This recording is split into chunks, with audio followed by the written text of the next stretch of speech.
I'm going to show you guys something super cool today. So today we were looking at Squid servers. This is a self-hosted Minecraft server solution, whether it's Bedrock or Java. No port forwarding, no complex setup. It is awesome.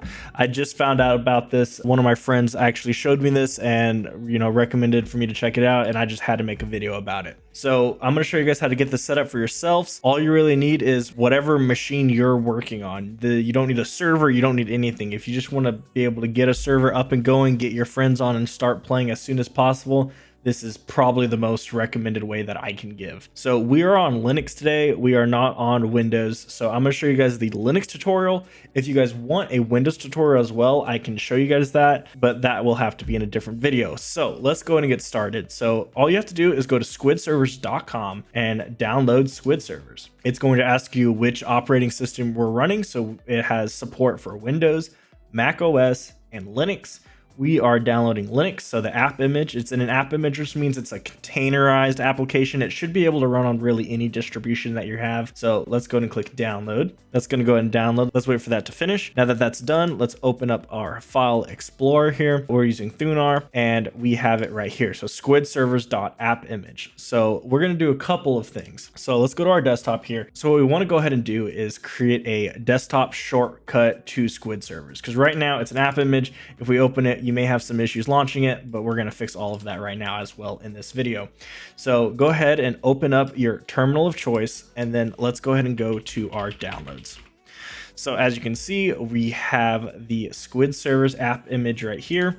We can go ahead and chmod this, and I'll show you guys something super quick. If we do chmod +x and Squid servers, this is making the file executable. So if we double click Squid servers here, it will launch the application. There we go. I'm gonna show you guys how to set up all of this, but right now I'm gonna show you guys how to create the desktop shortcut so you don't have to double click the app image every single time. So what we wanna go ahead and do is go back to our terminal, cd back, and let's get into our desktop. We're gonna do a vim or nano squid servers.desktop and press enter. And then there will be a snippet string, whether it's in the description or in my Discord.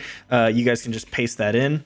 And this is how you make a desktop file on Linux. So I went ahead and filled out most of the information. We want to replace the execute file, and then we want to replace the icon, which is the image that you'll see on your desktop. And I'll show you how to get all. So for us, the Squid servers is in our downloads. We're going to leave it there, but make sure you guys move it to somewhere like a applications folder. Usually it's in user share applications, or you can really move it anywhere. But we're going to leave it in our downloads for this tutorial.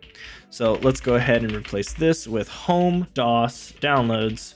And then let's just paste the name of that app image. And then for the icon, we're gonna have to do something a little bit different. So let's press escape, then :WQ. And then for this, we're gonna do cd ... and then we're gonna go back into our downloads. And then here we're going to do /squid. And we can just press tab. It should autocomplete -- app image - extract. So let's press enter. That should finish very quickly. And then here we can see that it generated a directory called squashfs-root. Let's go ahead and go to that. And then right here is the squid servers.png. This is a link, so you will have to find the actual file, and we're going to copy that out into our downloads as well. For this specific app image, it's going to be in user, share, icons, high color, 1024 by 1024, apps, and then here's the actual PNG where that link is heading to. So we're going to go ahead and copy that, go to our downloads, and paste that in there. So now we can go back to our desktop, vim back into the squid servers.desktop, and then where it says icon, we can now do home DOS downloads, and then all we have to do is grab the name of that file, escape :WQ, and then we don't need our terminal anymore. And as you can see, we now have a Squid servers executable on our desktop. So if we right click that and click edit launcher, we can see here we have Squid servers free Minecraft servers, the command where it's running. So that's the executable, and then the icon. So last thing that we want to go ahead and do for this is right click, properties, launcher, and then right here you'll see security. Allow this file to run as a .desktop file. We want to go ahead and check mark that and click. So now when we double click Squid servers, it'll launch just fine, no terminal, none of that, and we are good to go. So now let's go ahead and make our first Minecraft server. It is stupid simple to do. So here we can manage all of our tunnels. Let's go ahead and delete these and start fresh. We have our tunnels here. It leverages playit.gg to create a tunnel so you don't have to port forward. So let's go ahead and press X and let's create our first server. So it's going to detect Java, or you need to install Java, and it should detect whatever Java you have installed. It checks for 8, 11, 16, 17, 21, and 25. You can also select manually if it can't automatically find it. So we're going to click next. We're going to create a paper server. So this is like Spigot. It's a fork of Spigot. We will be playing and hosting. So this kind of just helps detect how much RAM it wants to use. And then we can also do hosting only if you're not planning on playing. So if this is actually being hosted on a server, this is a great choice to do, but we're going to do playing and hosting. So let's click continue. What version? We're actually going to go to 1.21.10 because it supports Geyser. So this is Bedrock. So let's go ahead and click that. Make sure we're on the recent build. That's fine. And then down here, we want to enable Geyser for Bedrock players. So let's go ahead and check mark that. Enable Geyser Resource Pack. We're going to leave that off. Enable Floodgate Authentication, and we're going to make sure that is turned on. So let's press X at the top right. Everything's fine here. We want to generate structures. World type default is fine. And then the Minecraft version is 1.21.10. So let's go ahead and click next. And then here we're going to type in the server name. So we'll do YouTube tutorial. And then the save location is home DOS Squid servers. That's fine. And then it'll do optimal RAM setting. You guys can change this to however much RAM you have. We have 48 gigs, but we're going to leave it at 7. That should be fine. And let's click next. It's going to give you a summary. This is ticked by default to allow tracking. I go ahead and turn this off, but you guys can leave that on if you would like, and you can read what it does right here.